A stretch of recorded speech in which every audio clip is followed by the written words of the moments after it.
Bismillahirrahmanirrahim. Assalamualaikum warahmatullahi wabarakatuh. Syukur alhamdulillah kita bisa berjumpa lagi di channel ini. Sholawat dan salam selalu dan tetap tercurahkan kepada junjungan kita Nabi besar Muhammad sallallahu alaihi wasallam. Allahumma sholli ala sayyidina Muhammad wa ala ali sayyidina Muhammad. Harapan dan doa saya semoga saudaraku semuanya selalu diberikan kesehatan, dilapangkan rezekinya, diampuni dosa-dosanya, dan dipanjangkan umurnya. Amin ya rabbal alamin. Sahabat beriman yang dirahmati Allah, salat merupakan ibadah pokok seorang muslim. Seluruh ulama sepakat bahwa amalan yang pertama kali dihisab adalah salat. Jika baik solatnya, maka baik pula seluruh amalannya. Namun jika buruk solatnya, maka buruk pula amalannya. Untuk itu kita perlu total dalam melaksanakan solat, agar pahala solat menjadi sempurna, baik saat solat wajib maupun solat sunnah.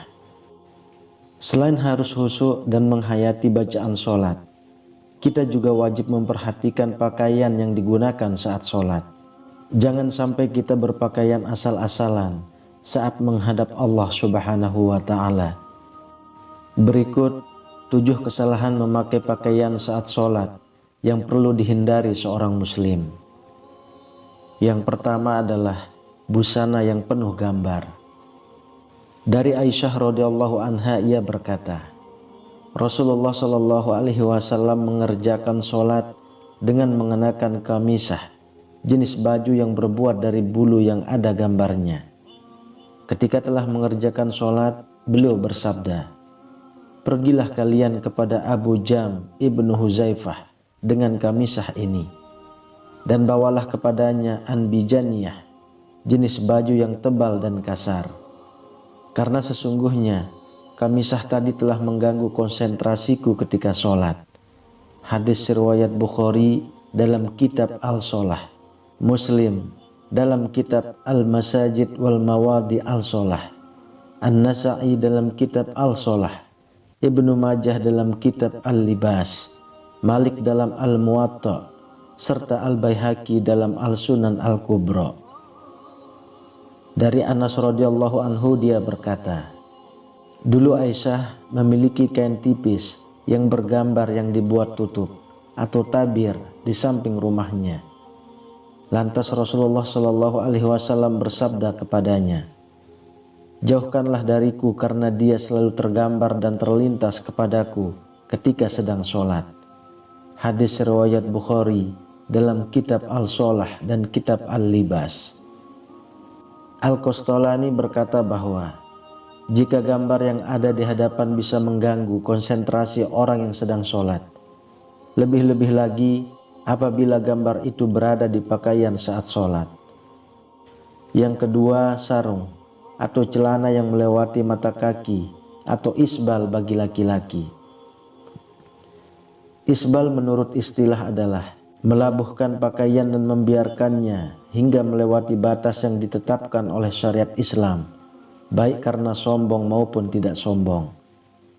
Dari Abu Hurairah radhiyallahu anhu ia berkata, tatkala ada seorang laki-laki sholat mengenakan sarung yang menutupi mata kakinya, Nabi menyuruh dia pergi agar berwudu. Orang itu pergi untuk berwudu lalu datang. Beliau menyuruhnya pergi lagi. Ada seorang laki-laki bertanya, "Wahai Rasulullah, mengapa engkau memerintah dia berwudu lagi?" Beliau berpaling lalu berkata, "Orang itu sholat, tetapi sarungnya menutupi mata kakinya. Sesungguhnya Allah tidak menerima sholat seorang laki-laki yang isbal atau sarung atau celananya menutupi mata kakinya." Hadis riwayat Abu Daud dalam Kitabul Libas, Imam Ahmad dan Nasa'i.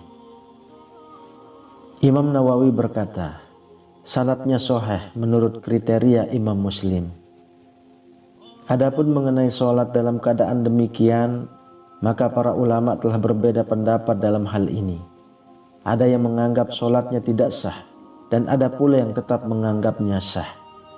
Namun ada sebuah hadis sahih yang berasal dari Ibnu Mas'ud yang selayaknya diketahui oleh mereka yang sholat dalam keadaan seperti ini, agar mereka lebih berhati-hati. Yang ketiga, sholat pakai sepotong baju. Allah Subhanahu wa ta'ala berfirman dalam surah Al-A'raf ayat 31, Hai anak Adam, pakailah pakaianmu yang indah di setiap memasuki masjid.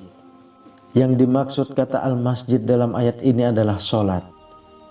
Dari Abu Hurairah radhiyallahu anhu, ia berkata, seorang laki-laki berdiri menghadap Nabi Shallallahu Alaihi Wasallam. Lantas dia bertanya kepada beliau mengenai sholat dengan hanya mengenakan satu potong baju. Rasulullah Shallallahu Alaihi Wasallam bersabda, apakah berat untuk masing-masing kalian mencari 2 potong busana? Hadis riwayat Bukhari. Ibnu Abdul Bar berkata dalam kitab Al-Tahmid, sesungguhnya para ulama ahli ilmu merasa malu untuk memakai sepotong busana saja ketika melakukan sholat. Mereka selalu merias diri dengan cara memakai baju terbaik yang mereka miliki, memakai parfum, dan menggunakan siwak. Lalu yang keempat, kemeja atau pakaian pendek sehingga tersingkap sewaktu sholat. Di samping memakai celana yang ketat, tidak sedikit dari kaum pria saat ini yang juga mengenakan kemeja atau kemeja pendek ketika sholat. Pada saat ruku ataupun sujud, kemeja yang semula menutup celana terangkat ke atas karena terlalu pendek. Pada waktu itulah punggung dan sebagian anggota auratnya terlihat. Jika demikian, aurat yang semula tertutup menjadi terbuka, sedangkan dia sedang ruku atau sujud bersimpuh di hadapan Allah Subhanahu wa ta'ala. Yang kelima, menyingsingkan lengan baju dan mengikat rambut. Di antara kesalahan-kesalahan yang diperbuat ketika sholat adalah menyingsingkan lengan baju ketika akan memulai sholat. Dari Ibnu Abbas ia berkata bahwa Rasulullah Shallallahu Alaihi Wasallam bersabda, aku diperintahkan untuk sujud di atas 7 anggota badan dan dilarang menjadikan satu baju atau menyingsingkannya dan rambut atau menjalinnya. Hadis riwayat Imam Muslim dalam kitab As-Shalah, An-Nasa'i dalam kitab As-Shalah, Ibnu Majah dalam kitab Iqamah Al-Shalah, dan Ibnu Huzaimah dalam kitab As-Shalah. Yang keenam, kedua bahu terbuka. Dari Abu Hurairah radhiyallahu anhu berkata, Rasulullah Shallallahu Alaihi Wasallam bersabda, salah seorang dari kalian tidak boleh sholat dengan satu busana yang di pundaknya tidak ada penutupnya sedikit pun. Muttafaq alaih. Kemudian yang ketujuh, baju ketat yang menggambarkan lekuk tubuh. Rasulullah ketika melihat Jabir bin Abdullah datang kepadanya malam hari, lalu dia sholat malam bersamanya. Sedangkan waktu itu dia hanya menyelimutkan pakaian yang sempit sehingga membentuk semua tubuhnya. Beliau menasihati, jika pakaian itu sempit, jadikanlah sarung atau ikatkan kainmu mulai di atas perut sampai ke bawah. Jika kainmu luas sekali, maka selimutkan ke seluruh anggota badan. Hadis riwayat Bukhari dalam kitab As-Shalah. Dalam kitab Al-Um, Imam Syafi'i berkata, jika orang sholat memakai baju tipis sehingga kelihatan kulitnya, maka tidak sah sholatnya. Syekh Al-Albani berkata bahwa celana ketat itu mendatangkan 2 macam musibah. Musibah pertama adalah bahwa orang yang memakainya menyerupai orang-orang kafir. Sedangkan kaum muslim memang memakai celana, akan tetapi model celana yang lebar dan longgar.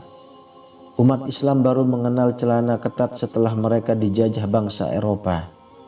Pengaruh buruk itulah yang diwariskan oleh kaum penjajah kepada umat Islam. Musibah kedua, celana ketat menyebabkan bentuk aurat terlihat dengan jelas. Memang benar bahwa aurat pria adalah anggota badan antara pusar dan lutut. Namun seorang hamba yang sedang melakukan sholat dituntut untuk berbuat lebih dari ketentuan yang telah ditetapkan oleh syariat. Tidak pantas dia melakukan maksiat kepada Allah ketika sedang sujud bersimpuh di hadapannya. Ketika dia mengenakan celana ketat, maka kedua pantatnya akan terbentuk dengan jelas. Bahkan lebih dari itu, bagian tubuh yang membelah keduanya juga terlihat nyata. Komite Tetap Pembahasan Masalah Ilmiah dan Fatwa Saudi Arabia, semacam MUI di Indonesia, menjawab pertanyaan mengenai hukum Islam tentang sholat memakai celana. Jawaban yang dirumuskan adalah sebagai berikut.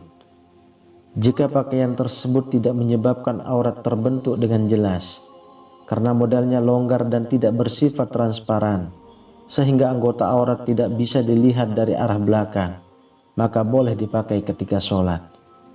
Namun apabila busana itu terbuat dari bahan yang tipis, sehingga memungkinkan aurat yang memakai dilihat dari belakang, maka sholat yang dikerjakan batal hukumnya. Jika sifat busana yang dipakai hanya mempertajam atau memperjelas bentuk aurat saja, maka makruh mengenakan busana tersebut ketika sholat, terkecuali jika tidak ada busana lain yang dapat dikenakan. Wallahu a'lam bishawab. Demikian yang bisa saya bagikan, semoga bermanfaat untuk kita semua. Amin ya rabbal alamin. Assalamualaikum warahmatullahi wabarakatuh.